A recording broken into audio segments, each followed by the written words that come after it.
ওরে কেউ ওয়ান পিসের কয়েকটা আর্কের নাম, প্লেসের নাম অথবা কিছু ক্যারেক্টারের নাম সঠিকভাবে উচ্চারণ করতে বলো, I will delete this video. এর নাকি টিকটক ফলোয়ার প্রায় 32,000। আর এদিকে আমরা গাধার মতো খাটতেছি ভালো কন্টেন্ট বানানোর জন্য। এই আকানো, শিশির, অর্ণব, এই কন্টেন্ট বানানো বাদ দাও ভাই, এই টিকটক খুলো। গিয়ার 5 নাকি cute. Honestly to say, I don't like roasting, but কিছু কিছু মানুষ আছে যাদেরকে আসলে বোঝানো উচিত তারা যেটা করছে সেটা ঠিক নয়। Cartoon gamer Gojo versus Goku, এই টিয়ার 3 বিলিয়ন অ্যানিমাল লাভার্স, জনপ্রিয় অ্যানিমে ডায়মন্ড সেলারের মধ্যে আমি জানি তোমরা মাদার ইউচি এবং সুকুনাকে তো অবশ্যই চিনো। আচ্ছা, সবকিছুরই একটা লেভেল থাকে, সেই অনুযায়ী কথা বলতে অথবা কাজ করতে হয়, আর তা না হলে বারে চুদির ভাই কিরমি থাকলে তো গুতা দিবে। ওই প্রথমে জেজেকে ধরছে, সরি গোজো অ্যানিমে ক্লিয়ার দেখতে পাইতেছি গোজোর 6 আই। সুকুনা, সকিনা কাউরে বাদ দেয় নাই, ডেমন স্লেয়ারে বানাইছে ডায়মন্ড সেলার। জনপ্রিয় অ্যানিমে ডায়মন্ড সেলারের মধ্যে কি ডায়মন্ড সেলারের মধ্যে তারপর ধরছে নারুতোরে, আমার সবচেয়ে পছন্দের অ্যানিমে। মাদারি মাঙ্গের পুছারিঙ্গান কাউরে বাদ দেয় নাই ভাই, তাও আমি চুপ ছিলাম, কিছু বলি নাই। এদের নিয়ে যত কথা বলবো তত এদের প্রমোশন হবে। এর মধ্যে আবার সোলো লেভেলিং এর ধরছিল, ওই নাকি জিঙ্গোর মতো লেভেল আপ করতেছে ভাই। লেভেল আপ কাকে বলে? তখন আমি চুপ ছিলাম, বাট নাও ওই ধরছে ওয়ান পিস। এই দুঃখ কলিজার কাছে। ওয়ান পিস যেটার world building, character design, ancient history একেবারে পিক লেভেলের। সোজা ভাষা এই অ্যানিমেটি জন্য না, যেটা নিয়ে কথা বলতে গেলেও মিনিমাম যোগ্যতা হলো তাকে ওয়ান পিস দেখতে হবে। অ্যানিমে দেখার কথা বলছি, এক্সপ্লেনেশনের কথা বলি নাই। ওরে কেউ ওয়ান পিসের কয়েকটা আর্কের নাম, প্লেসের নাম অথবা কিছু ক্যারেক্টারের নাম সঠিকভাবে উচ্চারণ করতে বলো, I will delete this video. One piece নিয়ে কি বলছে তোমাদের দেখায়, দাঁড়াও।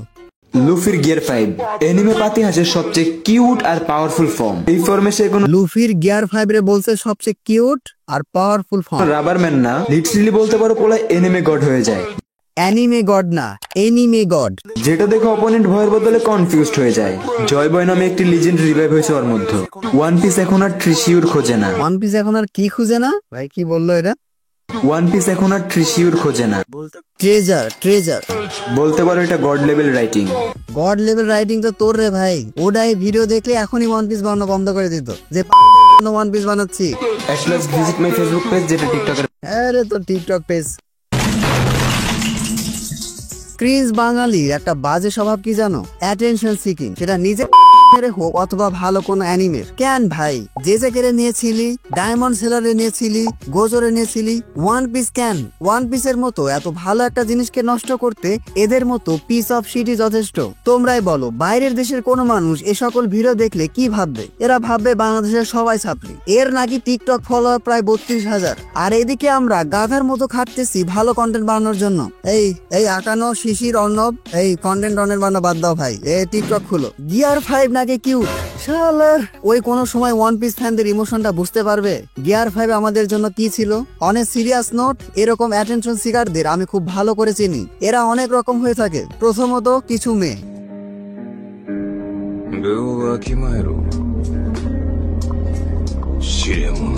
তাদের তো মনে করো বিল্ট ইন ভাবে কিছু আছে অ্যাটেনশন পাওয়ার মতো। কোন রকম ট্যালেন্ট না থাকলেও জাস্ট দেখেই তার অ্যাটেনশন পাবে। সত্যি বলে মনটা ভাঙ্গা দিব। একটা এভারেজ দেখতে মেয়ের পিছনেও যে পরিমাণ ছেলে ঘুরে, ভাইরে ভাই বলার মতো না। দ্বিতীয়ত এসব টিকটকাররা সো কল্ড সাপ্রি, মেয়েদের মতো অ্যাটেনশন পাওয়ার জন্য এদের কিছুই নাই, এজন্য তারা ফিল্টার ইউজ করে।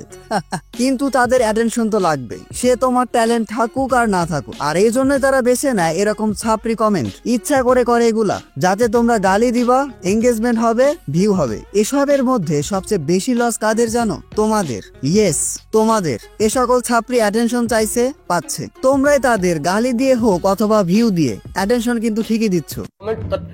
কমেন্ট করতে কাটা বসে আমরা ইউটিউবাররা এদেরকে রোস্ট করতেছি, ভিউ আসতেছে, টাকা আসতেছে, কিন্তু তোমরা তোমাদের লাইফে সবচেয়ে ইম্পর্টেন্ট সময় নষ্ট করছো এসব বাজে জিনিসের পিছনে। সত্যি করে বলো তো, এসব ছাত্রীদের থেকে তোমরা কি শিখতে পারবা?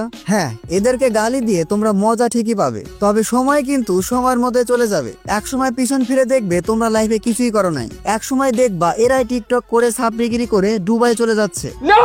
God, please, no! No! This time not as a anime YouTuber, একজন বড় ভাই হিসাবে তোমাদেরকে এই পরামর্শগুলো দিয়ে গেলাম। দিন শেষে তোমাদের ভবিষ্যৎ কিন্তু তোমাদের কাছেই। আজকে ভিডিওটি এ পর্যন্তই। ভিডিওটি ভালো লাগলে ভিডিওটিতে এখন একটি লাইক দিয়ে চ্যানেলটি সাবস্ক্রাইব করে ফেলো। খুব দ্রুতই আমরা 50,000-এ চলে যাব ইনশাআল্লাহ।